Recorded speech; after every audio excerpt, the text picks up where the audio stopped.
안녕하세요. 스피치코리아 선임연구원 김슬기입니다. 이번에는 제가 책 한 권을 소개해 드리려고 하는데요. 스피치에 관심 많고 말 잘하고 싶은 분이라면 꼭 한 번쯤은 읽어야 할 책입니다. 바로 빠르게 생각하고 똑똑하게 말하라 라는 책인데요. 스탠퍼드대에서 커뮤니케이션 강의를 진행하고 있는 맷 에이브러햄스가 지은 책입니다. 해외 서적이지만 현재 한국에도 적용할 수 있는 내용들이 되게 많아요. 특히 업무적으로 적용할 수 있는 부분들이 많거든요. 스피치에 관심 있는 분들은 꼭 읽어보셨으면 좋겠습니다. 제가 인덱스도 엄청 많이 붙여놨는데요. 이 중에서도 딱 여러분께 필요한 5가지만 소개해 드리도록 하겠습니다. 네, 첫 번째는요. 스피치 하다가 내용이 생각나지 않을 땐 반복을 사용하자입니다. 말을 하다가 혹시 머리가 하얘지거나 다음 내용이 생각나지 않아서 당황하는 경험 있으신가요? 한 번쯤은 다들 있으실 텐데요. 이럴 때 우리 앞에 말을 반복하면서 재정리하는 시간을 가지면 좋습니다. 예를 들어 이렇게 말할 수 있겠죠. 다음으로 넘어가기 전에 우리의 반복이라는 부분에 대해서 어떻게 적용할지 같이 생각해 봅시다. 저라면 이렇게 사용할 것 같은데요 라고 이야기하면서 나도 생각할 시간을 갖고요. 상대방에게도 내용을 좀 리마인드 할 수 있는 시간을 주는 거예요. 오히려 여유를 주면서 다음 내용을 떠올릴 수 있게 시간을 버는 거죠. 그러니까 기억나지 않는다고 당황하지 말고요. 앞에 내용 다시 한번 정리하는 시간 가지시면 됩니다. 두 번째는요, 바로 나만의 관점을 투사해서 말하기입니다. 저는 강의할 때 콘텐츠를 짤 때는 항상 재정의를 하라라고 말씀을 드리는데요. 기존에 있던 기본적인 단어, 기본적인 이론적인 내용을 그대로 이야기하면 상대방은 평범하게 듣던 내용이니까 주의 집중해서 듣지 않을 확률이 높아요. 하지만 내가 가진 생각을 바탕으로 다시 한번 재정의를 내려서 설명을 하게 되면 그런 포인트들이 좀 유니크해지고 특별해지기 때문에 주제에 더 집중할 수 있게 되는 거죠. 저는 실제로 강의할 때 이런 말을 많이 해요. 스피치를 배워야 하는 이유는요, 목소리를 멋있게 만들기 위함이 아니라 내가 편하게 말하기 위해서 배우는 거예요. 내가 편해야 듣는 사람도 편해지거든요. 그래야 내용에도 더 집중하면서 말할 수 있고요. 이렇게 설명을 드립니다.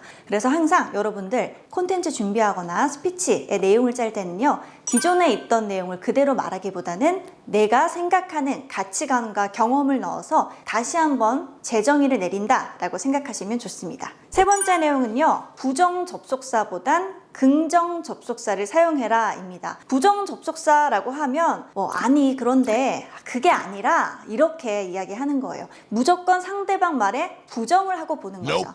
그런데 우리 긍정 접속사로 바꾸면 훨씬 더 의견을 건설적으로 교환할 수 있게 돼요. 긍정 접속사는 이런 것들이 있죠. 오, 맞아요. 게다가 이런 것도 있잖아요. 오, 좋습니다. 그러면 우리 이 얘기도 해봐요. 그리고 이 생각으로 한번 좀 넓혀볼까요? 상대방의 이야기에 무조건적으로 아니 그게 아니라 부정을 하게 되면 상대방 입장에서는 그 사람 말에 귀 기울이기보다 내가 지금 부정당했다는 사실, 그 감정에만 집중을 해서 대화가 잘 이루어지지 않을 확률이 높습니다. 그래서 항상 대화를 이어나가고 싶으시다면 긍정 접속사를 사용하시는 걸 추천드립니다. 네 번째 내용은요, 장황해지는 말, 간결하게 만드는 법인데요. 바로 구 트위터 X를 활용하자입니다. 구 트위터 X에는요 140자 정도만 글을 쓸 수가 있습니다. 정말 짧은 문장만 쓸 수 있는데요. 우리나라 쪽으로 생각하면 문자, MMS로 넘어가지 않는 선에서 내용을 쓴다고 생각하시면 되겠죠.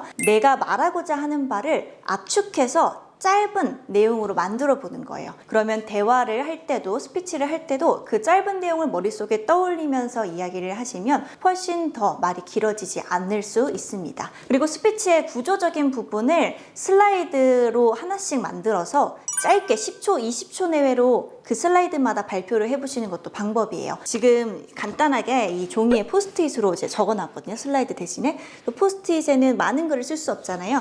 짧은 글을 써놓고 그 흐름만 파악해서 설명해주는 방식으로 구조를 잡아주시는 것도 추천합니다. 다섯 번째는요, 상대방에게 초점을 맞춰라 입니다. 이 책에서는요, 지원형 대답과 전환형 대답 이렇게 두 가지로 나눠놨는데요. 지원형 대답은 상대방에게 관심을 가지면서 이야기를 하는 거예요. 우리가 만약에 어떤 상대가 하와이에 나 다녀왔어 라고 이야기를 했어요. 그러면 지원형 대답은요. 하와이 다녀왔구나. 거기에서 어떤 음식이 가장 맛있었어? 라고 물어보면 이 사람이 다녀온 여행 사실에 대해서 대화를 나눌 수가 있겠죠. 그런데 나 중심인 전환형 대답은요. 이런 하와이 다녀왔어 라는 질문에 이렇게 대답할 수 있겠죠. 나도 작년에 갔다 왔는데 거기 이렇더라고 라고 이야기하면 나한테 다시 관심을 끌어오는 거예요. 그러면 상대방에게 관심을 주고 이야기를 하기가 좀 어려워지겠죠. 그래서 이 책에서는요. 지원형 대답을 3, 전환형 대답을 1 비율로 해라. 항상 대화를 할 때는 상대방에게 관심을 갖고 말을 이끌어 나갈 수 있어야지만 충분한 소통이 될 수 있다라고 말을 하고 있습니다. 여러분도 주변 분들과 대화를 할 때 지원형 대답을 한번 많이 사용해 보세요. 나도 모르게 평상시에 전환형 대답을 많이 사용하고 계실 수도 있습니다.